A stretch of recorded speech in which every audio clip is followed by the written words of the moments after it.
Welcome everyone, Christine here with a discussion about Ungrim Ironfist in patch 5.0 with the Thrones of Decay DLC.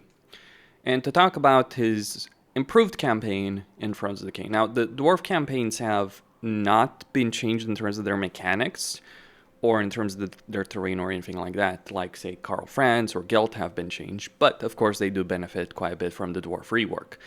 Ungrim, however, is a bit of a special case because he benefits quite a bit from the DLC in more ways than one. So if you purchase Thrones of Decay, the dwarf part of it, Ungrim may end up being a significantly better lord to actually play in his campaign. I would not necessarily play Ungrim without owning the DLC, and there's various benefits to actually not playing Ungrim if you don't own the DLC, because he's going to get certain things that you wouldn't otherwise get access to. So his faction effects do stay the same, his skill line is different, his campaign situation is the same, but he's obviously going to benefit from the situation. So first off, let's talk about Karak Kadrin. You will start still with the Slayer Shrine of Karak Kadrin, and now you can recruit Slayer Pirates, which pretty decent units, so they're going to give you some range combat ability. Not really all that great because they have limited ammunition, but they're certainly a solid unit. They're obviously not going to be as good in a dedicated melee situation as a regular Slayer unit, in some ways, right? Because, like, if you look at the stats, there's obviously a lot of similarities in the stats, minus, the bronze shield that regular Slayers do have. But, yeah, Slayer Pirates, just a bit slightly worse off in melee. But obviously, they do have those range attacks, even if it's limited ammunition. And they can fire while moving, which is pretty solid, especially because you do get that faction-wide 10% infantry bonus. That's honestly the only worthwhile faction effect that Ungrim has. The construction cost and recruitment costs don't really matter. If it was an upkeep cost for Slayer units faction-wide, that would be something else. And you can also recruit the Dragon Slayer from the Tier 2 landmark over here, so getting Karak Kadrin in every Dwarf campaign is worth it. At Tier 4, you will be able to increase your capacity for Dragon Slayers, as well as recruit rank and be able to get Doomseekers as well as Goblin Hewers. Doomseekers, obviously, they're a better Slayer unit, though they do cost 2 turns. They do take 2 turns to recruit, and they are certainly very expensive, but still pretty solid unit in battle. And then the Goblin Hewer, it's not really my favorite unit, but maybe I just haven't figured it out yet. But that's what you're going to get over here from the landmark. There is a bit of a problem with this, in that your short campaign victory condition does require you to get it to your main settlement to Tier 5, which wouldn't be so much of a problem if Peak Pass was a 4 settlement province, but it's a 2 settlement province, so that does hurt quite a bit. However, there is a nice benefit in this campaign, in that you get Frozen, Wasteland, and Mountain. And the benefit of Frozen is that there's only 3 Dwarf Legendary Lords that have Frozen. So all of Kislev, all of Norska, all of the Darklands is going to be available for you in an Ungrim campaign with Thrones of Decay. Again, there's only 2 others, and that's Grumbrindle, who has also Frozen, and then, of course, there is Malachi. So that's one of the benefits in Ungrim's new campaign situation. I mean, pretty sure he was able to take Frozen before, but now it's more important because you do get all of Norska as Frozen territory.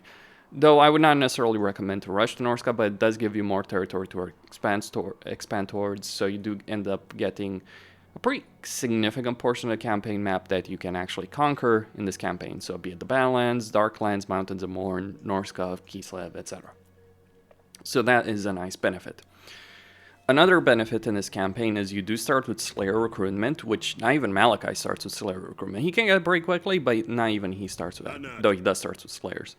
And with that, you are going to be able to get Ungrim Ironfist pretty quickly. In fact, if you're playing a Malachi campaign, and in fact, in other Dwarf campaigns, it's typically going to be Ungrim that's going to unlock Garagrim very quickly. Malachi can beat him to it, because obviously, as a player, you're more optimal at that. And also pretty sure that, you get the quest, but if you don't own the DLC, and this is one of the reasons you may not want to play as Ungrim without the DLC, he will get it. He will get Garagrim if you don't own the DLC. Not quite sure what happens if you own the DLC. I've been able to get Garagrim as Malachi, for instance, in my campaign as him. But yeah, you do you need to recruit 8 Slayer units. And it can be any kind, like Giant Slayers, Dragonbacks, Grudge Sellers, Goblin Heroes, Slayer Pirates, Doom Seekers, Brotherhood of Grimnir. Once you get 8, you get Garagrim. Now, the benefit of Garagrim is twofold. One, he's a really powerful melee hero, probably one of the more powerful melee heroes in this DLC. But more importantly, he is effectively a Dragon Slayer, and a better one at that.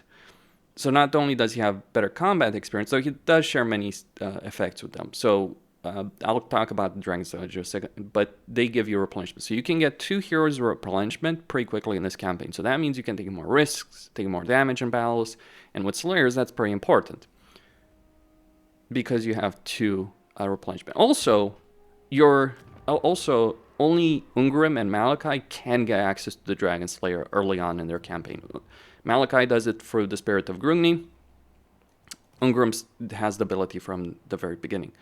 Another thing you can also do is you can load a character, like you can play another Dwarf campaign, Malachi and all that, rush for Tamarkan, get a Lord that has his defeat trait, so Tamar can't. And that gives you free hero capacity for all heroes. Again, only Ungrim has access to Slayers as quick. Like in all other Dwarven campaigns, even with a Lord that has this trait, it takes a turn for it to take effect, by the way. So you need to wait 1 turn until the trait takes effect.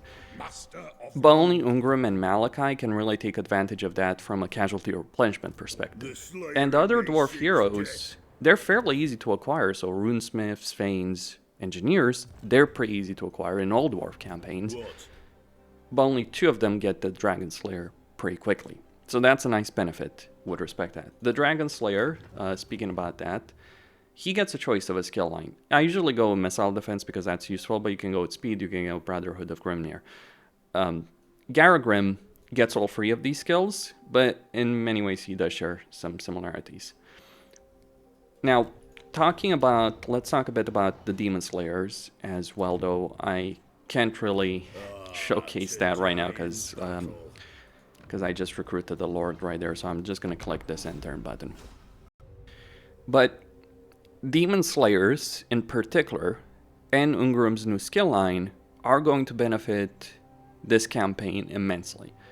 So one of the complaints I always had with Ungrim is that, yeah, you might use Slayers in his army, but only his army. You never had a reason to use Slayers in other Dwarven armies because you didn't get any benefits, and it was just better to go Quarrelers, Thunderers, Iron Drakes, etc. But mostly Quarrelers and Artillery, essentially. So you're effectively, in this campaign, outside of Ungrim's own army, you're effectively playing a generic Dwarf Lord. That's the reason it sucked, but now you get the Demon Slayer.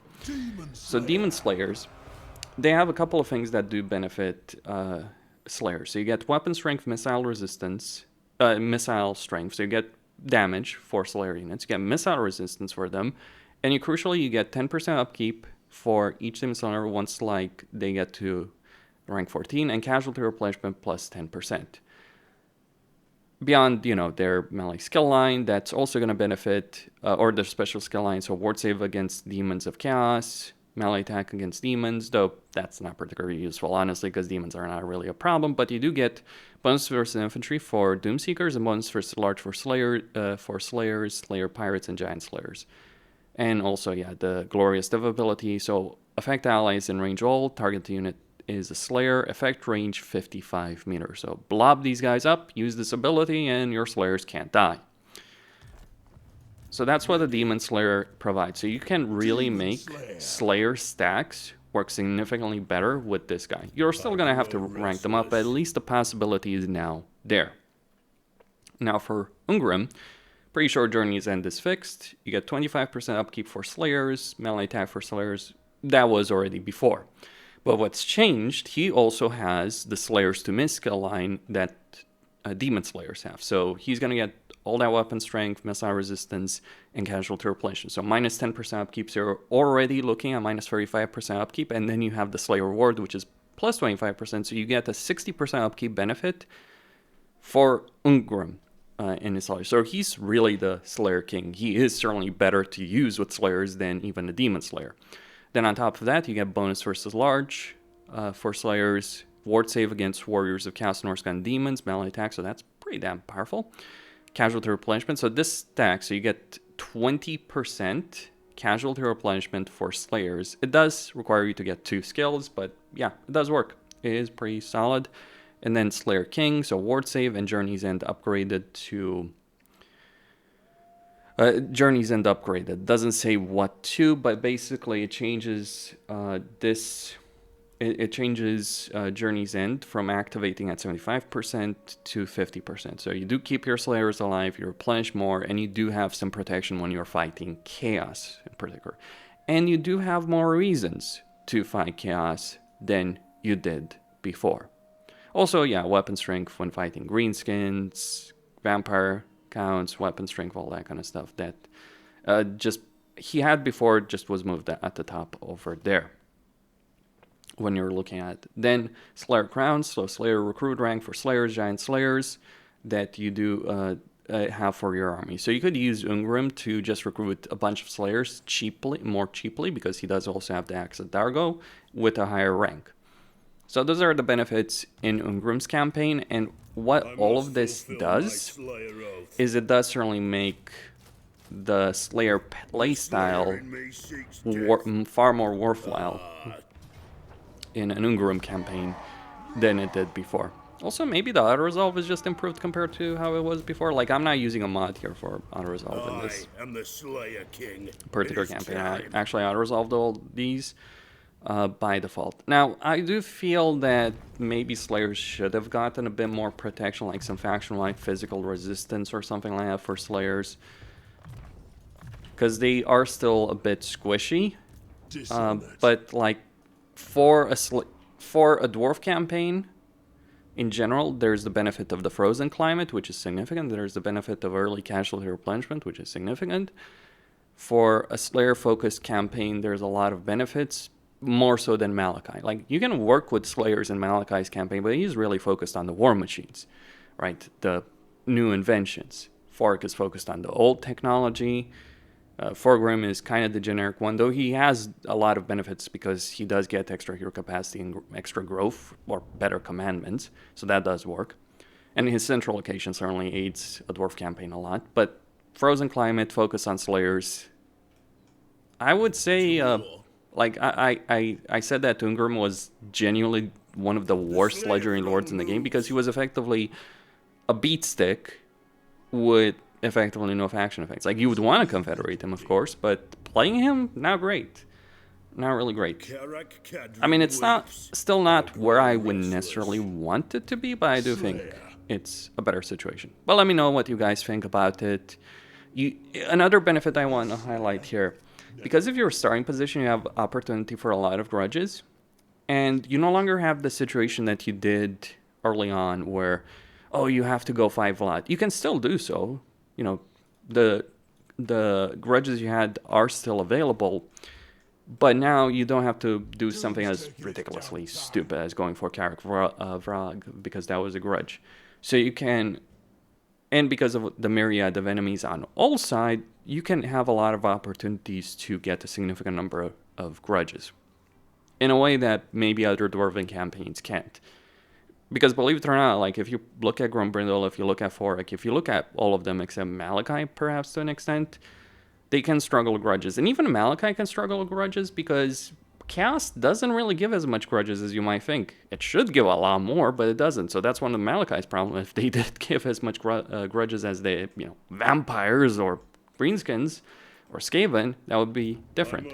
So that's one of the benefits in Ungrim's campaign. You could say, oh, Thorgrim has a similar situation. Yeah, but because of the terraining situation, also other things that do happen in that campaign, and just like the distances to cover in the Darklands as opposed to in the Badlands as opposed to Darklands, or the mountains over here, kind of ends up in a situation where you stretch yourself very thin in that particular campaign.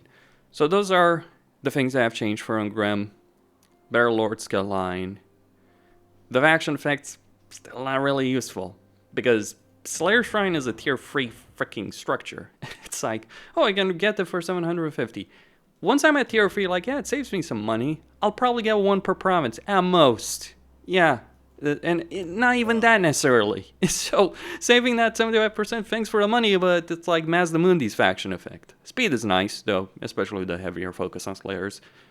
And you're no longer in a situation where it's like the first thing you want to do in this campaign, you want to get rid of the Slayer Shrine because it's useless. You might want to do so once you get the full stack of Slayers, or maybe two, to unlock other heroes, get more growth, etc. But you don't want to do it immediately because, yeah, it's not worth it, and just switch to Quarreler recruitment. You still would want the Feign, though.